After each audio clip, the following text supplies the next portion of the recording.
এই দুনিয়ায় কারো কাছে কোনো কিছুই আশা করতে নেই, আর আশা করলেও সেটা কখনোই পূরণ হয় না।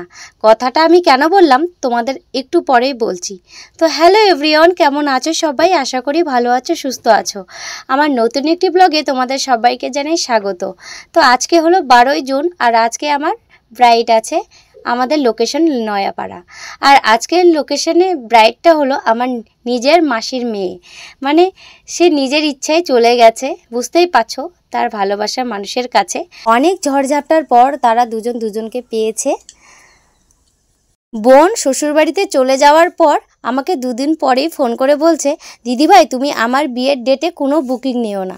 তাই আবদার রাখতে বোনের বাড়িতে সকাল সকাল স্নান করে চলে আসলাম। আর আমাকে দেখে বোন দৌড়ে আসছে। আর বোনকে দেখে তোমরা বুঝতেই পারবে না যে ও নতুন বউ, কারণ ও 1 মাস আগে এসেছে। সেই ফিলটা কিন্তু হচ্ছে না যে ও আজকে নতুন বউ। তো দেখো এতটা গরম পড়েছিল, সেজন্য শাড়িও পরেনি, নাইটি পরেছিল। তো এখন আমি বাড়ির ভেতরে চলে আসলাম। আর এসেই দেখি ঠাকুরমশাই বসে আছে। আর ঠাকুরমশাই হলো আমার কাকু, পাড়ার সম্পর্কে কাকু হবে। তো দেখো কাকু আর আমি এখন গল্প করব আর জুতো খুলবো। বোন বলছে বস বস আগে। আমি বলছি দাঁড়া, আমি আগে জুতোটা খুলে নিই, তারপর বসছি। আর সকাল সকাল আসার কারণটা হলো আমার বোন আমার কাছে আবদার করেছে ও বৃদ্ধি লুক সাজবে।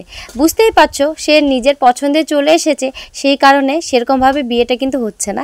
বিয়েটা হচ্ছে শ্বশুর বাড়ি থেকেই, আর আমার মাসির বাড়ি থেকে বিয়েটা হচ্ছে না। আর আমার মাসিরা সবাই আসবে সন্ধ্যাবেলায়, আমারও ইনভাইট আছে সন্ধ্যাবেলায়। আর আমি সকাল সকালে এসে পড়েছি। এসেই বোনকে আমি বৃদ্ধি লুকের জন্য রেডি করছি শাড়ি পরিয়ে দিয়ে। আর অনেকেই ভাবো আমি কিভাবে একটা ব্রাইডকে আমি কিভাবে রেডি করাই, এই ব্লগটাও একদিন দেব। তো দেখো বোন কিন্তু আইব্রো থ্রেডিং করেনি, সেটাও কিন্তু আমার কাছেই করে নিল। তো দেখো সাজানোর আগে ওর ভুরুটা আমি ভালো করে থ্রেডিং করে দিয়ে এখন আমি বেসটা করছি।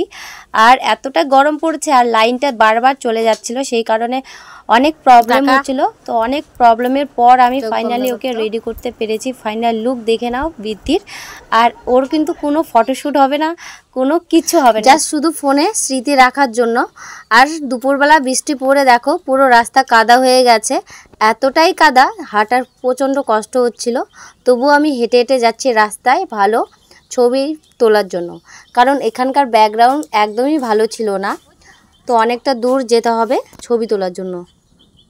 বন্ধুরা জানিও এই বৃদ্ধির সাজটা কেমন হয়েছে আর আমার বোনকে কেমন লাগছে, অবশ্যই কিন্তু কমেন্টে জানিও। আর সেদিন এতটাই গরম ছিল কি বলবো তোমাদের, মেকআপটা যেহেতু ওয়াটারপ্রুফ ছিল সেই কারণে মেকআপের কোনো কিছুই হয়নি। তো দেখো এখানে বোন আর আমি গল্প করছিলাম। আর বোনের এখন আমি ফটোশ্যুট, মানে আমি ক্যামেরাম্যান। তো বোন এদিকে ঘেমে যাচ্ছে, আমি বলছি এর ওড়না দিয়ে মুছে না, কিচ্ছু হবে না। তো ওর চুলটা আমি ঠিক করে দিয়েছিলাম।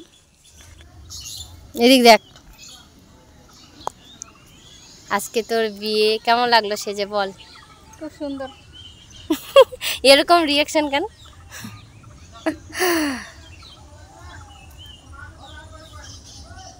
আমরা এখন পুকুর পাড়ে শুট করতে আসছি। এই দেখো রাস্তা, আর আমরা এখানে আছি। এটা আমার দিয়ে তুলতে তো একটু ফটোশুট চলছে। না খুব ঘামে গেছে। তো ফাইনালি এখন আমি ওকে বিয়ের জন্য রেডি করছি। শাড়ি পরানো হয়ে গেছে আর বেসও করা কমপ্লিট, এখন আই করছি। আর আমাকে সময় দেওয়া হয়েছিল 1 ঘন্টা। তোমরাই বলো 1 ঘন্টার মধ্যে কি রেডি করা যায়? আর এতটাই গরম ছিল কি বলবো, এদিকে পাখার হাওয়া করে ওকে সাজানো হচ্ছিল। আর ওর বিয়েতে অনেক আশা করছিলাম আমরা সবাই মিলে যে ওর বিয়েতে খুব আনন্দ করব, সেই আশায় তো ও জল ঢেলে দিয়েছে। তো যাই হোক, ওর পছন্দের মানুষকে পেয়েছে, সেটাই আমরা খুশি। ও পছন্দের মানুষকে নিয়ে সুখে থাক সারা জীবন, এটাই চাইবো।